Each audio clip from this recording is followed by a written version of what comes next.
한국에서 가장 유명한 예언가이자 조선시대 모든 인류는 하늘 아래 평등하다의 메시지를 전하는 사상적 운동의 창시자 강증산. 전문가들도 쉬쉬하고 감춘 강증산의 예언이 드러났습니다.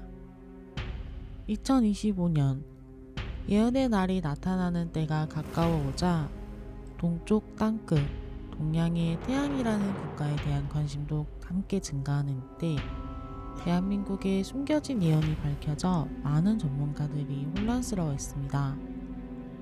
강증산은 누구일까요? 1871년 혼란스러운 조선에 위대한 인물이 탄생했습니다. 그의 이름은 이한상.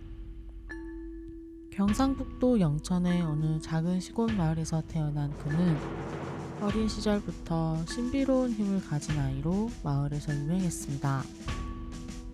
이한상 또한 여러 신비로운 경험을 통해 자신의 능력이 다른 사람과 다르다는 것을 인식했는데 어수선한 조선의 역사와 맞물린 상황이 예언의 계시를 전하는 데 있어 큰 영향을 미쳤습니다. 19세기 말 조선은 외세의 압박과 내국 분열의 어려움을 겪고 있었고 이러한 사회 속에서 강증산은 사람들에게 봉사하고자 하는 사명감을 느꼈습니다. 초기 그의 활동은 금융과 상업에 대한 비합리적인 기대를 비판하고 빈곤에 시달리는 농민들의 권리를 옹호하며 단순하게 예언만 전달하는 것이 아닌 사회 정의와 사람들의 고통을 이해했는데요. 이것이 바로 봉합운동의 시초였습니다. 천도교의 창시자로 알려진 그는 하늘의 길을 따르는 의미를 가지고 있어 인류 존중과 도덕적 삶의 중요성을 강조했습니다. 이를 통해 가난한 농민들이 자신들의 권리를 찾자 하는 의지를 북돋았습니다. 하늘의 교리로 일제시대 침략을 이겨내고 농민들의 권리와 평등을 되찾는 것 외에도 추가로 드러난 예언의 정황이 있었습니다. 한국을 벗어나 중국과 일본, 동아시아에 관한 내용입니다. 먼 시대의 얘기라서 굳이 밝히지 않았던 것인지는 알 수 없지만 그 기록에는 분명 민중에게 경각심을 주고 국가에 대한 책임감을 느끼게 하는 도구가 되었습니다.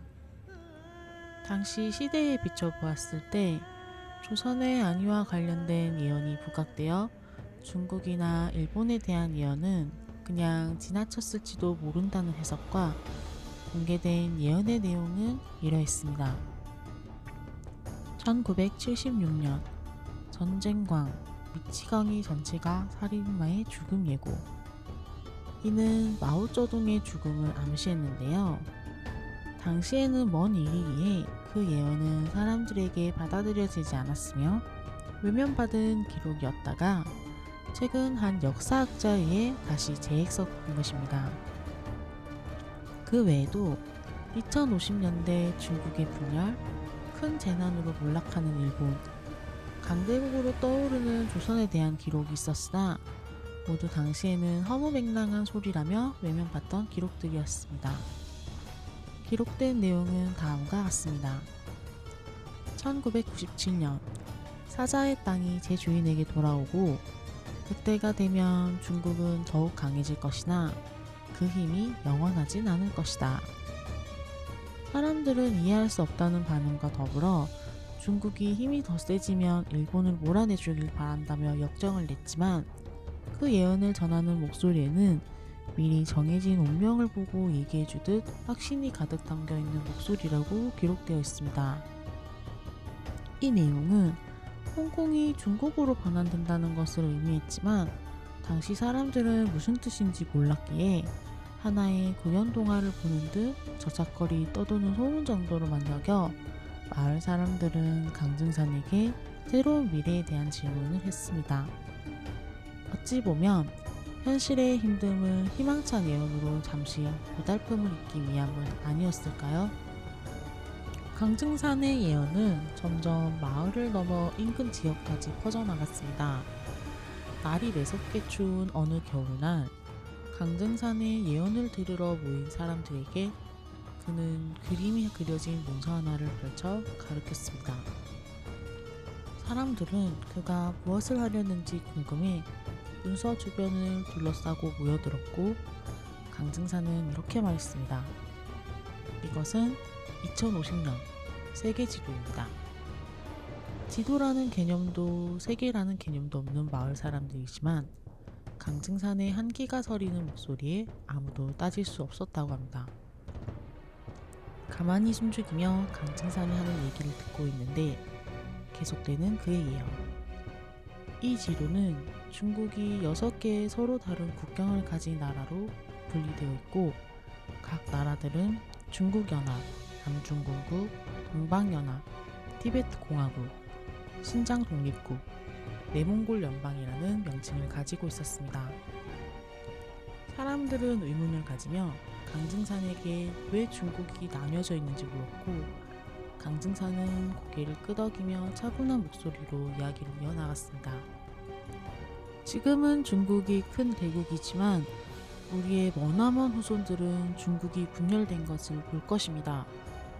대만 문제로 촉발된 갈등은 중국 본토 내부의 경제적 불균형과 소수민족 지역의 불만이 한꺼번에 터져나와 분열하게 될 것입니다.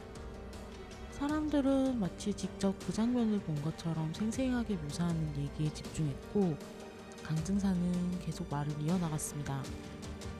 전쟁으로 인해 중국 경제는 급격히 악화되고 신장, 티베트, 내몽골 그리고 광등 지역에서 독립을 요구하는 목소리가 커지고 정부가 군대를 총동원해 진압하려 해도 싸움은 결국 격렬해져 결국 중국 내부의 민족 갈등까지 폭발할 것입니다. 그렇게 되면 중국은 몰락하고 6개의 새 나라가 생기는 것이죠. 사람들은 숨을 죽였습니다.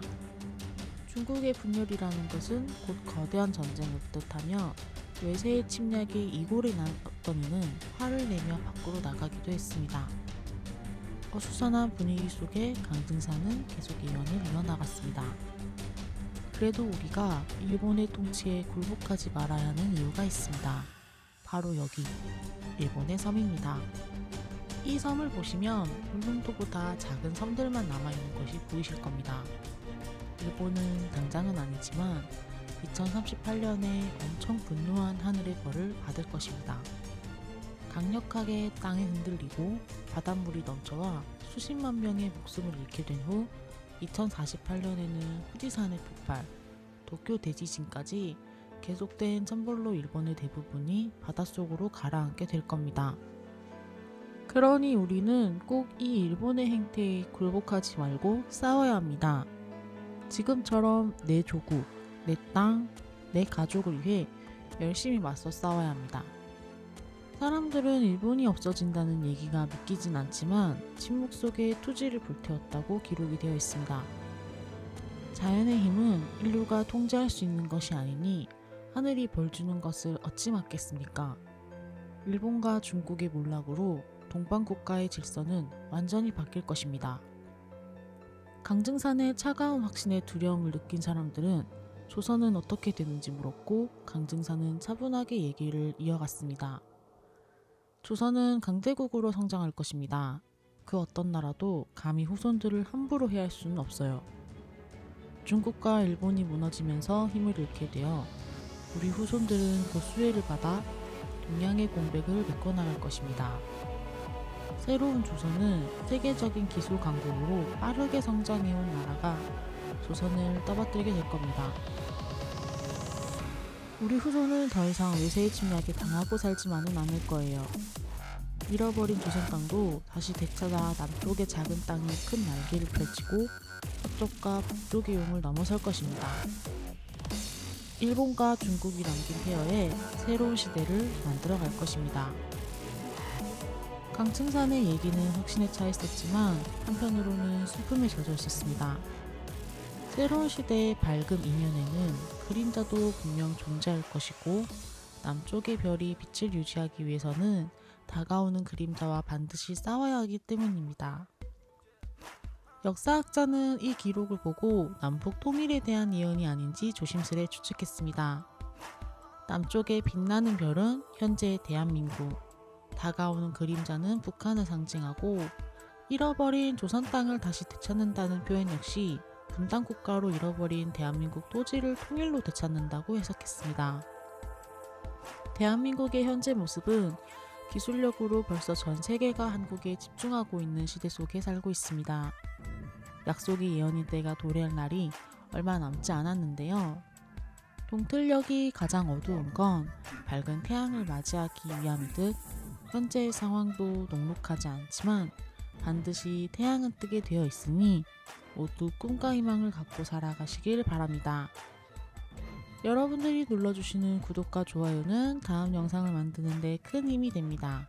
내용이 좋으셨다면 구독과 좋아요 꼭 부탁드리고 오늘 영상에 대한 의견이나 혹은 알고 계신 예언이 있다면 댓글에 자유롭게 써주세요.